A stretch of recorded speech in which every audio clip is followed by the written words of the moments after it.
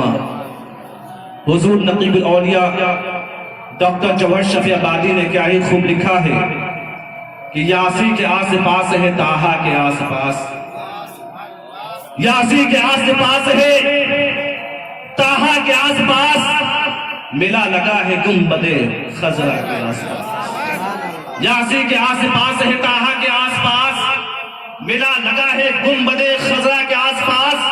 اب واہ رفت مجازی نبوت ہے روز و شب، واہ رفت مجازی نبوت ہے روز و شب، ایک نور مستقل روح زیبر۔ حضرات، جو سچا عاشق رسول ہوگا یقیناً عشق رسول میں ڈوب کر سبحان اللہ الحمدللہ کہنے پہ مجبور ہو جائے گا۔ جب کوئی عاشق مصطفیٰ عشق رسول میں ڈوب کر سبحان اللہ الحمدللہ کہنے پہ مجبور ہو جائے تو سمجھ لینا عشق رسول کا چراغ اس کے دل میں منور ہو چکا ہے اور اللہ نے اس کے درجات کو بلندی عطا فرما دی ہے۔ اسی لیے حضور نقیب الاولیاء نے کیا ہی خوب لکھا ہے کہ اونچا جو چڑھ گیا ہے گرایا نہ جائے گا، اونچا جو چڑھ گیا ہے گرایا نہ جائے گا، رفعت کی منزلوں سے ہٹایا نہ جائے گا، خود رب کائنات نے روشن کیا جسے پھونکوں سے وہ چراغ بجھایا نہ جائے گا، پھونکوں سے وہ چراغ بجھایا نہ جائے گا۔ وَالسَّارِ بھنساس وَسَتَّا، خالق کائنات نے اس پاون پوتر پر نئے پٹھان پرشمئی پرپراگت پوتر پنکتیوں میں یہ ادھوش کر رہا ہے اہدنا الصراط المستقیم، اے انسان ہم سے تو سیدھا راستہ مانگ لے، کہہ اہدنا الصراط المستقیم، اے اللہ مجھے سیدھے راستے پہ چلا۔ وہی قرآن مقدس جو تمام علوم دین و دنیا کا مقصد و منبع ہے، جو انسانی جبلی فطری صداقتوں کو جگمگاتا ہوا انسانوں میں محبت، مربت، مراسمت، اخوت اور بھائی چارگی کا درس دیتا ہے۔ یہی وجہ ہے اسلام کبھی سماج کو توڑتا نہیں بلکہ ٹوٹے ہوئے ہردے کو پریم سے جوڑتا ہے۔ اسلام doesn't discriminate but it gets our broken heart with love۔ اسلام توڑتا نہیں بلکہ ٹوٹے ہوئے ہردے کو پریم سے جوڑتا ہے۔ اسلام wish to save everyone from evil of society۔ It is a peculiar feature۔ It doesn't discriminate any caste, race, religion۔ It teaches us to be one in every aspect of life۔ It guarantees peace and prosperity۔ Islam is the message of peace, love, humanity for the every creation in this world۔ By this we can understand why the value of Islam۔ الاسلام الدین معظم و محبوب عند اللہ۔ ان الاسلام الدین الہ لا مثال له ولا مثیل۔ ان الاسلام معذب الناس على المحبة والاخوة۔ الاسلام للاسلام، ان للاسلام دستور خاص يخضع له اتباع يسر۔ ان الاسلام انتشر في انحاء العالم كالانتشار النار في الحفيم وجرى على قدم ساق في هدفه وفي مقصده۔ اسلام جان بجان کا درس دے کر ایک پوتر اور پرسکون سماج کا نرمان کرتا ہے، وشو بندھوت اور آپسی بھائی چارے کے مان کو پرستوت کرتا ہے، اونچ نیچ ذات پات کی نفرتوں کو مٹا کر ایک پوتر اور پرسکون سماج کا نرمان کرتا ہے۔ یہی وجہ ہے اسلام کبھی سماج کو توڑتا نہیں ہے بلکہ جان بجان کا درس دے کر ایک پوتر اور پرسکون سماج کا نرمان کرتا ہے۔ ہم دیکھ سکتے ہیں آج کیا بات ہے کہ آج ہم لوگ جیسے کہ ہم سبھی یہاں پہ حاضر ہوئے ہیں جانے علی چشتی نظامی کی محبت میں ہم جمع ہوئے ہیں. آخر کیوں؟ کبھی آپ نے غور کیا؟ ہم بزرگان دین کے آستانے پہ آتے ہیں، خراج عقیدت پیش کرتے ہیں. انسان ہم بھی ہیں، انسان آپ بھی ہیں، اور انسان وہ بھی ہیں، لیکن ان کو گزرے کچھ عرصہ گزر گیا، لیکن آج بھی ان کی یاد میں ہم محفلیں جلسے کا انعقاد کرتے ہیں. آخر کیوں؟ آخر اس کی وجہ کیا ہے؟ کبھی آپ نے سوچا کہ ہماری طرح ایک انسان اللہ کی بارگاہ میں اس قدر مقبول ہوا کہ آج صدیاں گزر گئی، لیکن آج بھی اس کی محبت لوگوں کے دلوں میں، آج بھی لوگوں کے دلوں میں اس کی محبت ہے. آخر کیوں؟ آپ نے کبھی سوچنے کی کوشش کی کہ ہم اولیاء اللہ سے محبت کیوں کرتے ہیں؟ ہمیں کوئی یاد رکھے یا نہ رکھے، لیکن یہ اولیاء اللہ جن کے بارے میں خالق کائنات نے وہ سال بھر خالق کائنات نے ارشاد فرما دیا ان اولیاء اللہ لا خوف علیہم ولا هم یحزنون، بے شک اللہ کے ولیوں کا نہ کوئی خوف ہے نہ کوئی ملال ہے. تو یہ اولیاء اللہ سے ہم محبت کرتے ہیں اور محبت کرتے رہیں گے. اسلامی ہے راہ حق، دین الہی اسی کو کہتے ہیں. اسلامی ہے راہ حق، دین الہی اسی کو کہتے ہیں. مر گیا جو عشق نبی میں اظہر، جنتی اسی کو کہتے ہیں. جب آپ اولیاء اللہ کے بایوگرافی کو پڑھیں گے، جب آپ ان کے جیونی کا مطالعہ کریں گے تو آپ کو پتہ چل جائے گا یہ اولیاء اللہ عام انسان نہیں تھے. ان کے دل میں اللہ کا خوف اور رسول کی محبت تھی. ان کے اندر نبی کی سیرت، نبی کا چلوا اور نبی کے کردار پائے جاتے تھے. اور جو بھی اس بلند ذکر سے سٹ گیا، کلمے میں اٹ گیا، جنت میں ڈٹ گیا. پیغمبر اسلام صلی اللہ علیہ وسلم کی ذات بابرکات اپنی سیرت طیبہ کے وسیلے سے جملہ بشی حیاتیاتی کا ایسا نمونہ عمل پیش کر دیا ہے کہ جس کی اتباع میں بنی نوع انسان کی بھلائی اور شرافت نفس کا راز پوشیدہ ہے. ایسا تہذیب و تمدن نہ کسی قوم کو حاصل ہے اور نہ کبھی حاصل ہو سکتا ہے.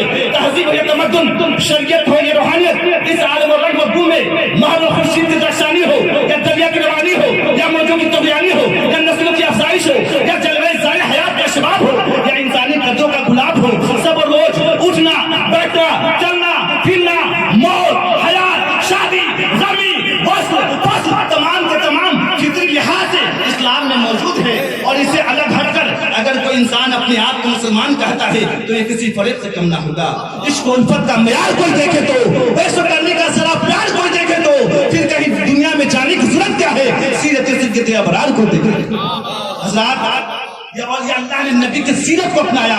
اصحاب نے، صحابیوں نے نبی کی سیرت کو اپنا کر، نبی کے آدرش کو اپنا کر، نبی کے کردار کو اپنا کر اپنے ایمان کو مکمل کر لیا. شہدائے کربلا نے نبی کے سیرت کو اپنا کر، نبی کے کردار کو اپنا کر، نبی کے آدرش کو اپنا کر اپنے ایمان کو مکمل کر لیا. یہ اولیاء اللہ نے ذکر الہی کے بٹی میں تب تک عشق رسول میں ڈوب کر جب یہ اولیاء اللہ نے اپنے ایمان کو مکمل کر لیا تو ہم دیکھ سکتے ہیں کوئی غوث اعظم بن کے چمکا، کوئی مختوم کچھوچا بن کے چمکا، کوئی سرکار والی سے پاک بن کے چمکا. اور مردوں کی ہے اس حدیث پاک سے واضح طور پہ ہمیں یہ بتایا گیا کہ زندہ صرف وہ نہیں ہے، زندہ ہر وہ انسان ہے جو اللہ کا ذکر کرتا ہے، جس کے دل میں اللہ کا خوف رسول کی محبت ہے، وہ انسان زندہ ہے. اور جو لوگوں کے دل عشق رسول سے خالی ہے، اللہ کی بندگی سے دور ہے، وہ اگرچہ چلتے پھرتے نظر آتے ہیں، کانفرنس میں بیٹھے نظر آتے ہیں، گلی چوراہوں پہ چلتے پھرتے نظر آتے ہیں، شریعت ایسے لوگوں کو مردہ کہہ رہی ہے. You know better about yourself. آپ اپنے اپنے گریبان میں جھانک کر دیکھیے آپ کیسی زندگی جی رہے ہیں. مردوں کی زندگی جی رہے ہیں یا زندوں کی زندگی جی رہے ہیں؟ زندگی زندہ دلی کا نام ہے. مردہ دل کیا خاک جیا کرتے ہیں. کمال عشق و مستی کا جہاں سجدہ نظر آیا، کبھی جلوہ نظر آیا، کبھی چہرہ نظر آیا، کبھی جلوہ نظر آیا، کبھی چہرہ نظر آیا. اللہ تبارک و تعالیٰ نے انسانی فکر نظر و احساس اور تصور کی قدروں کی سلامتی عنایت کر دی ہے کہ انسان ہم سے سونا چاندی ہیرا موتی زمین جائیداد نہ مانگ کر ہم سے تو سیدھا راستہ مانگ لے. وہ سیدھا راستہ ہر چیز سے زیادہ قیمتی ہے جسے عرف عام میں عقیدہ کہا جاتا ہے. آستہ گر تیرا نہیں ہوتا، اپنا سجدہ ادا نہیں ہوتا، بول اٹھا بے زباں کر کر بھی وہ جو چاہے تو کیا نہیں ہوتا. اور جی وہ سنبھالنے کی ساری دولتیں جس راستے پہ قربان ہے، اہدنا الصراط المستقیم۔ اب عقل سلیم کے سامنے ایک عظیم سوال اٹھ کھڑا ہوتا ہے، وہ راستہ کون سا ہے، کہاں ہے، کیسا ہے، جس کے بارے میں اللہ نے ارشاد فرمایا، اے بندے کہہ اہدنا الصراط المستقیم، اے اللہ مجھے سیدھے راستے پہ چلا۔ آخر وہ سیدھا راستہ کہاں ہے، کیسا ہے؟ خالق کائنات نے انسانی عقل و خرد کو کہیں بھٹکنے نہیں دیا، بلکہ قرآن مقدس میں اعلان فرما دیا، اسی آیت کے آگے میں اعلان فرما دیا، صراط الذین انعمت علیہم، بلکہ وہ راستہ انعام پانے والوں کا راستہ ہے۔ کہ انعام پانے والے کون ہیں؟ یہ اولیاء، مرسلین، انبیاء، پیغمبروں کا جو طریقہ ہے، اولیاء اللہ کا جو بایوگرافی ہے، یہی لوگ ہیں جو اپنے مقصد کو پا چکے ہیں، اپنے مقصد کو پا چکے ہیں۔ لیکن آج ہم اپنے آپ کو مسلمان کہتے ہیں، لیکن نبی کی سیرت سے دور ہیں۔ یاد رکھیے گا، صرف نام کے مسلمان بن کے رہیے گا تو کوئی فائدہ ہاتھ آنے والا نہیں ہے۔ سرسوں کا پودا اگر آپ کچا اکھاڑ کر لائے اور اکھاڑنے کے بعد آپ اسے اگر پیڑ کر اگر آپ اسے کھلی یا تیل پراپت کرنے کی کوشش کیجئے گا تو کبھی پراپت نہیں کر سکتے ہیں۔ ٹھیک اسی طرح اگر آپ صرف نام کے مسلمان بن کے رہیے گا تو کوئی فائدہ ہاتھ آنے والا نہیں ہے، سب ٹھاٹ پڑا رہ جائے گا۔ جب لاد چلے گا بنجارا تو ہمیں اپنے بزرگان دین کے بایوگرافی کو، زندگی کو دیکھنی چاہیے۔ ہم ان سے محبت کرتے ہیں، یہ اچھی بات ہے، لیکن واقعی میں اگر ان کے بتائے ہوئے آدرشوں پہ ہم چلیں گے تو ہم دنیا میں بھی کامیاب ہو جائیں گے اور کل میدان حشر میں بھی کامیاب ہو جائیں گے۔ لیکن آج ہم تقریریں سنتے ہیں، آج ہم اور آپ تقریریں سنتے ہیں، ہم سنی مسلمان ہیں اور ہمارا صدیوں کا یہ رواج رہا ہے، طریقہ رہا ہے، غم کا موقع ہو یا خوشی یا گھر بھوج ہو یا بچے کی پیدائش ہو، ہم اکثر و بیشتر میلاد مصطفیٰ کا انعقاد کرتے ہیں، بولے سبحان اللہ۔ لیکن ہے افسوس، تقریریں اتنی ہوتی ہے اور سنی مسلمان محفلوں میں جمع ہوتے ہیں جہاں پہ علماء دین کے ہزاروں باتوں کو بیان کرتے ہیں، دین کے قوانین کو، دین کے حکام کو آپ کے سامنے رکھتے ہیں، آپ سنتے ہیں، لیکن بڑی افسوس کی بات ہے، ہم آپ سے یہ گزارش کرتے ہیں کہ آپ سنیں اور سننے کے بعد اس پر عمل بھی کرنے کی کوشش کیجیے۔ ہم تقریریں سنتے ہیں لیکن عمل بالکل نہیں کرتے ہیں۔ کاش ہر سنی مسلمان ہر محفل میلاد سے ہزاروں باتوں کو چھوڑ کر صرف ایک بات پہ عمل سن کر اگر اس پہ عمل کرنا شروع کر دیتا تو ہمارے سماج سے یوں ہی کتنی برائیاں ختم ہو جاتی۔ لیکن بڑی افسوس کی بات ہے، ہم تقریریں سنتے ہیں لیکن عمل کرنے کی کوشش نہیں کرتے ہیں۔ انسان اپنے خیالات سے نہیں بلکہ انسان اپنے کردار سے پہچانا جاتا ہے۔ ہم سنتے ہیں لیکن ہم اپنے اندر پریورتن لانے کی کوشش نہیں کرتے ہیں۔ آخر ہمیں ہوا کیا ہے؟ آج ہم کیسی زندگی جی رہے ہیں؟ المختصر وقت اور ٹائم کا خیال کرتے ہوئے ایک آخری حدیث پاک میں آپ کو سناتا چلو، اس کو سنیے، باتیں تو بہت ہے، اگر بیان کیا جائے تو this night is not enough to explain anything، یہ رات کافی نہیں کہ کچھ بیان کی جائے، یہ رات کافی نہیں، طوفان نور آنے سے فائدہ ایک بوندھ کافی اگر کچھ اثر کرے۔ تو حضرات، رسول کائنات صلی اللہ علیہ وآلہ وسلم کی بارگاہ میں ایک صحابی رسول آتے ہیں، اس محفل میں عمر فاروق رضی اللہ عنہ بھی موجود تھے، وہ سبحان اللہ، سبحان اللہ۔ وہ صحابی رسول آتے ہیں، آنے کے بعد رحمت دو عالم صلی اللہ علیہ وسلم سے عرض کرتے ہیں، یا رسول اللہ مجھے بتا دیا جائے کہ دنیا کا سب سے چلاک عقل مند انسان کون ہے؟ وہ سبحان اللہ، دنیا کا سب سے خرد مند چلاک انسان کون ہے یا رسول اللہ؟ مجھے بتا دیا جائے۔ لیکن یہی سوال اگر دنیا داروں سے پوچھی جائے، یہی سوال ہم سے اور آپ سے پوچھی جائے تو ہم اور آپ یہی کہتے ہوئے نظر آئیں گے، جس نے بہت پیسہ کمایا، جس کے پاس بہت مال ہے، جو اچھا پولیٹکس کرتا ہے، سیاست کرتا ہے، جو ڈاکٹر ہو گیا، جو ڈی ایم ہو گیا، دنیا پرست لوگ یہی جواب دیتے ہوئے نظر آئے گے۔ لیکن یہی کوشچن، یہی سوال جب رحمت دو عالم صلی اللہ علیہ وآلہ وسلم سے پوچھا گیا، یا رسول اللہ ہمیں بتا دیا جائے کہ دنیا کا سب سے چلاک عقل مند انسان کون ہے، تو رحمت عالم صلی اللہ علیہ وآلہ وسلم نے یہ سٹیٹمنٹ نہیں دیا بلکہ بڑی اچھے انداز میں مسکراتے ہوئے کہا، اے میرے غریب صحابی، کیا تم جاننا چاہتے ہو کہ دنیا کا سب سے چلاک عقل مند انسان کون ہے؟ تو سن، دنیا کا سب سے چلاک عقل مند انسان وہ ہے جو موت آنے سے پہلے آخرت کی تیاری میں لگا ہو. سب ٹھاٹ پڑا رہ جائے گا جب لاد چلے گا بنجارا. If you want to progress, please see existence of our apostle of Islam. If you want to be success, please see existence of our Prophet sallallahu alaihi wasallam. اور خالق کائنات قرآن مقدس میں شاہ فرما رہا ہے لقد کان لکم فی رسول اللہ اسوۃ الحسنہ. Existence of our Prophet sallallahu alaihi wasallam is a specimen to us. By this we can understand what is the value of Islam. Islam is the mirror of peace in which we get a lot of basket for humanity, for every creation in this world. اسلام محبت کا سندیش دیتا ہے, محبت, مروت, مراسمت کا درس دیتا ہے. وہ نبی کی سیرت کو دیکھنا چاہیے.